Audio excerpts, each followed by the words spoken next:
Hello, welcome to Temple Baptist Church here in Poplar, Bluff, Missouri for our devotional time.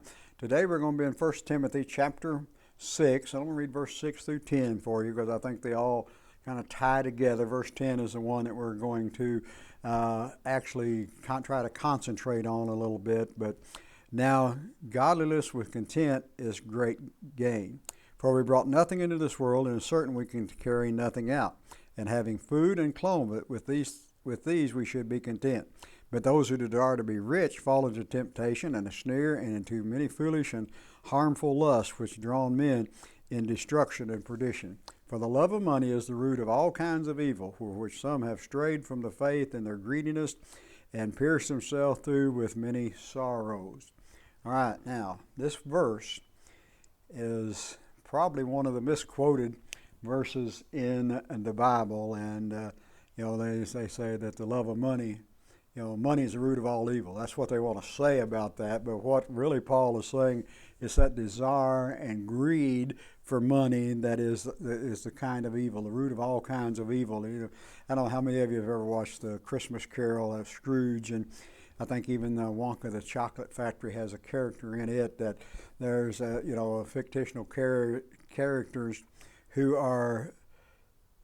serve as a warning about the dangers of greed, being greedy.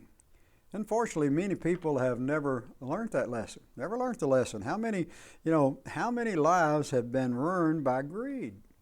How many marriages and friendships have been destroyed because someone's hunger for more money? That's it. We have to have certain things, don't we? A high cost of living today, it takes a little more. I understand that.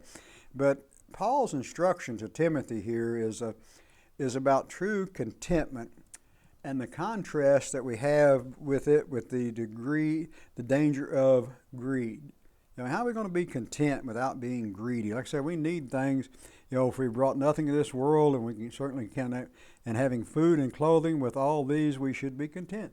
That's what we need: food, clothing, roof over our head, those kind of things. We all want things, don't we? All want the luxury of extra things. But although this, I think, like I said, this verse is well known. A lot of people know it, and a lot of times it's misquoted. But we'll not go back into that. And sorrow, the love of money is the lead to such danger as sorrow. Money is morally neutral, but our view of money and our approach to manage it reflects the state of our heart. How we manage our money, how we manage what God has given us, the responsibilities that God has given us is that. Are we out to get more and more and more? Well, they say you can't take it with you. But we got to have enough to sustain. Don't go off saying that Brother Ron said we don't need any money. Yes, we do. We need a certain amount, but it's not the money that we need.